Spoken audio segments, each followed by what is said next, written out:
আগের ভিডিওতে মনে করে বলেছিলাম যে আব্বু আর মা কিন্তু পাবদা মাছ এনেছিল, তার রেসিপি তোমাদের সাথে আজকে একটু শেয়ার করে নিলাম।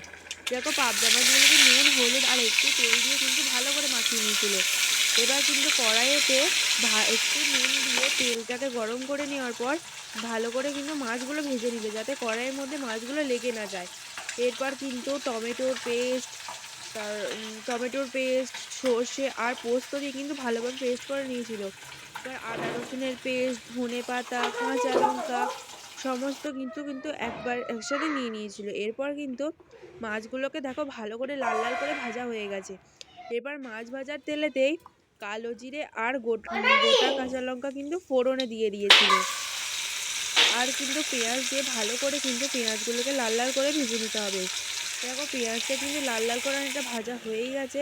এরপর কিন্তু কালারের জন্য এখানে হলুদ অ্যাড করে নিয়েছিল। হলুদটাকে দিয়ে কিন্তু ভালোভাবে পেঁয়াজটাকে আবারও নেড়ে নিতে হবে।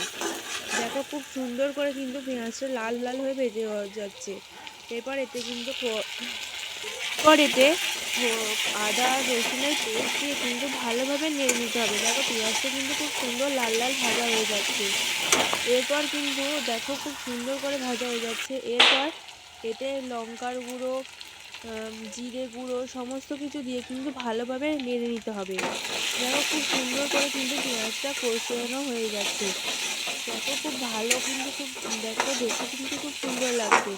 এরপর পেঁয়াজ থেকে জল ছেড়ে দিলে এর মধ্যে দিয়ে দিতে হবে টমেটোর পেস্টটাকে দিয়ে ভালো করে নেড়ে নিতে হবে।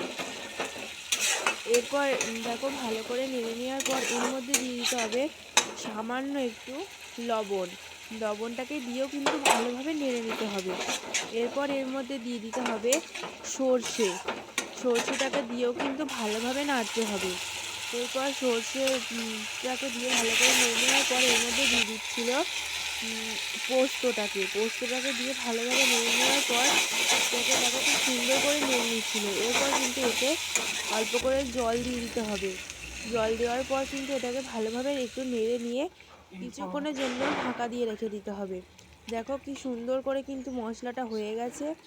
এরপর কিন্তু এক এক করে সমস্ত মাছগুলো দিয়ে দিতে হবে। মাছগুলো দেখো মা খুব সুন্দর করে কিন্তু এক পাশ করে দিয়ে দিচ্ছিল। এরপর কিন্তু মাছগুলো সমস্ত দিয়ে দেওয়ার পর এর মধ্যে দিয়ে দিতে হবে ধনে পাতাটাকে কিন্তু উপরে তোমরা ছড়িয়ে দিতে পারো। দেখো কি সুন্দর লাগছিল, মাছটা খেতে কিন্তু দারুণ লাগবে। দেখো কি সুন্দর ফাইনালি কিন্তু মাছটা রান্না হয়ে গেছে। তো তোমাদের কেমন লাগলো ভিডিওটা আজকে অবশ্যই কমেন্টে জানিয়ে দিও। Bye bye.